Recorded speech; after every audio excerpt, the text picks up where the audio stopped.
آئیے اب ایک تقریر کو سنتے ہیں۔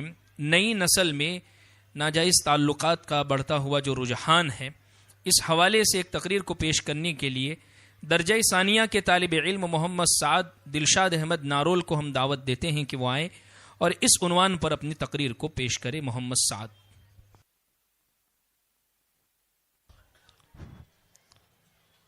الحمد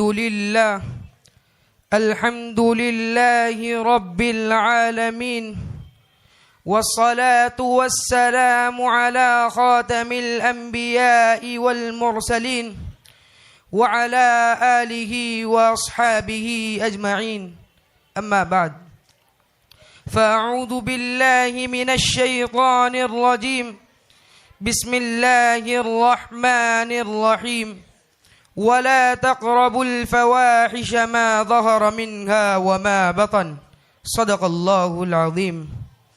حیا نہیں ہے زمانے کی آنکھ میں باقی، حیا نہیں ہے زمانے کی آنکھ میں باقی، خدا کرے جوانی رہے تیری بے داغ۔ مکرم و معزز اہل علم حضرات، مہمانان ذی وقار اور حاضرین جلسہ، موجودہ دور میں ہمارا مسلم معاشرہ بہت حد تک برائیوں اور خرابیوں کا آماج گاہ بنا ہوا ہے۔ ہر طرح کے جرائم اور گناہ پائے جاتے ہیں، جبکہ ان جرائم، گناہوں اور برائیوں پر شریعت کی جانب سے قدغن لگائی جا چکی ہے، مگر ہماری بے حسی، نوجوانوں کی لاپرواہی اور بے دینی نے سب کچھ معاشرے میں فروغ دے رکھا ہے۔ انہی معاشرتی برائیوں میں سے آج کل ایک بڑی برائی جو بہت سی برائیوں کی جڑ اور بنیاد ہے، نہایت تیزی سے ہمارے معاشرے میں سرایت کر رہی ہے اور مسلسل استحکام پیدا کر رہی ہے، وہ ہے نئی نسل میں ناجائز تعلقات کا رجحان۔ سچ یہ ہے کہ اب کے نوجوانوں کا ایک طبقہ اس کو برائی سمجھنے کے بجائے فیشن سمجھنے لگا ہے، اور اس عمل میں صرف لڑکے ہی شامل نہیں بلکہ دختران ملت نے بھی بڑی دست درازی کا مظاہرہ کیا ہے۔ سامعین اکرام، اسلام نے بے حیائی پر سخت قسم کی پابندی لگائی ہے، حیا اور شرم کو فروغ دیا ہے۔ صرف بے حیائی ہی نہیں بلکہ بے حیائی کے اسباب بننے والے امور کو بھی ممنوع قرار دیا گیا اور ان پر سرزنش بھی کی گئی۔ چنانچہ قرآن کا پیغام ہے محسنین غیر مسافحین ولا متخذی اخدان، کہیں فرمایا محسنات غیر مسافحات ولا متخذات اخدان۔ یہ دونوں آیتیں مرد و عورت ہر ایک کو اس بات پر آمادہ کرتی ہے کہ نکاح کا مقصد عفت و پاک دامانی حاصل کرنا ہو، چھپ کر اور خفیہ طور سے دوسروں سے دوستی اور تعلقات نبھانے والے نہ ہو۔ ایک دوسرے مقام پر گئے فلا تخضعن بالقول فيطمع الذي في قلبه مرض وقلن قولا معروفا۔ اس آیت میں اجنبی مردوں سے بات چیت کرنے میں لچک اور نرمی اختیار کرنے سے صاف طور پر منع کیا گیا، کیونکہ اس کا نقصان بڑھا گیا۔ نرمی اور لطافت کی وجہ سے دل میں محبت اور تعلقات کی ہرس جاگنے لگے گی اور پھر بے حیائی اور غلط تعلقات پیدا ہو جائیں گے۔ سورہ نور میں اللہ تبارک و تعالی نے مرد و عورت دونوں کو حکم دیا ہے کہ اپنی نگاہیں نیچی رکھے اور اپنی شرمگاہوں کی حفاظت کرے۔ اسی پر بس نہیں بلکہ پیارے آقا حضرت محمد صلی اللہ علیہ وسلم کے ارشادات بھی اس سلسلے میں بڑے صاف، واضح اور دو ٹوک ہے۔ چنانچہ رسول اللہ صلی اللہ علیہ وسلم نے ارشاد فرمایا تنہائی میں ہرگز کوئی مرد کسی عورت کے پاس نہ جائے اور نہ ہی تنہا کوئی عورت سفر کرے۔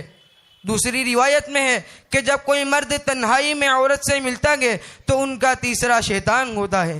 غرضے کہ شریعت میں اجنبی اور غیر محرم عورتوں سے ملاقات کی صاف لفظوں میں ممانعت کی گئی ہے، یہاں تک کہ ایک حدیث میں دیور سے ملنے پر بھی پابندی لگائی گئی ہے کیونکہ وہ بھی اجنبی ہے۔ لیکن افسوس صد افسوس، معاشرے پر نظر ڈالیں گے تو صورتحال ایسی ملے گی کہ کوئی کسی لڑکی سے محبت کر رہا ہوگا، کوئی دوستی نبھا رہا ہوگا۔ گرل فرینڈ اور بوائے فرینڈ کی وبا کسی زمانے میں صرف مغرب تک محدود تھی، مگر اب یہ مشرق میں ہر ایک کے دروازے پر دستک دے رہی ہے۔ موبائل اور انٹرنیٹ نے اس کے لیے جو سہولتیں اور آسانیاں فراہم کر دی ہے ان کا تو اندازہ لگانا بھی مشکل ہے۔ جب سے موبائل اور انٹرنیٹ کا زمانہ آیا، بالخصوص 5G کی سہولت ملی اور انٹرنیٹ کے مواد تک تیز ترین رسائی کے اسباب پیدا ہوئے، تب سے ہمارے مسلم معاشرے میں ایک سرسری جائزے کے مطابق غلط استعمال کی نوجوانوں میں رائج ہے۔ Facebook, WhatsApp, Instagram, Snapchat اور نہ جانے کون کون سے ایپ ہے کہ جنہوں نے تعلقات پیدا کرنے میں آسانیاں فراہم کر رکھی ہے۔ یہ صرف تعلقات کی ہی بات نہیں بلکہ یہ تعلقات آہستہ آہستہ جنسی بات چیت، جنسی مواد کی ترسیل اور پھر لائیو طور پر جنسیات کا تبادلہ کرتے ہوئے آگے بڑھتے گے، یہاں تک کہ معاملہ زنا جیسے سنگین اور خطرناک جرم تک پہنچتا ہے۔ اس نازک صورتحال کے جائزے سے اندازہ لگایا جا سکتا ہے کہ آج مسلم معاشرہ کس رخ پر چل پڑا ہے، بلکہ حد تو یہ ہے کہ آج کل غلط تعلقات بنانے کو فخر سمجھا جانے لگا ہے۔ العیاذ باللہ، خرد کا نام جنو اور جنو کا خرد رکھ دیا، خرد کا نام جنو اور جنو کا خرد رکھ دیا، جو چاہے آپ کا حسن کرشمہ ساز کرے۔ مفکرین قوم و ملت، ناجائز تعلقات کی اس زہرناک بیماری نے نیک صالح معاشرے کی بنیاد کو ہلا کر رکھ دیا ہے۔ اس بری خصلت کی وجہ سے کتنے ہی مرد و عورتوں کو اپنے نکاح کے پاکیزہ رشتے سے بھی ہاتھ دھونا پڑا، بلکہ ناجائز تعلقات کی زد میں آ کر بے شمار مسلم لڑکیاں غیروں کے ساتھ فرار ہو کر دولت ایمان سے ہی محروم ہو گئی ہیں۔ اگر اس کے اسباب پر غور کرے تو اس کا ایک سبب اگر نئی نسل میں بے دینی کا مزاج ہے تو دوسرا سبب والدین کی بے توجہی ہے۔ اگر یہ مرض مخلوط آزادانہ تعلیمی نظام سے پیدا ہو رہا ہے تو موبائل اور انٹرنیٹ کے غلط استعمال نے اسے حد سے زیادہ بڑھاوا دیا ہے۔ نوجوان عورتوں کا بے پردگی کے ساتھ گلی کوچوں میں نکلنا اگر اس کا سبب ہے تو وقت پر نکاح نہ کرنا بھی اس کے اہم اسباب میں سے ہے۔ لہٰذا ضرورت اس بات کی ہے کہ نئی نسل کی دینی، اخلاقی اور روحانی تربیت کی فکر کی جائے، بر وقت نکاح کرانے کا اہتمام کیا جائے، آزادانہ اور مخلوط تعلیمی درسگاہوں کے نتائج بد پر قابو پانے کے لیے صحیح اور معقول نظام تعلیم پیش کرنے کی کوشش کی جائے تاکہ ایمان، عمل اور اخلاق ضائع ہو جانے سے محفوظ رہے۔ اللہ تعالی ہم سب کو ان تمام باتوں پر عمل پیرا ہونے کی خاص توفیق بخشے، آمین۔ وآخر دعوانا ان الحمد للہ رب العالمین۔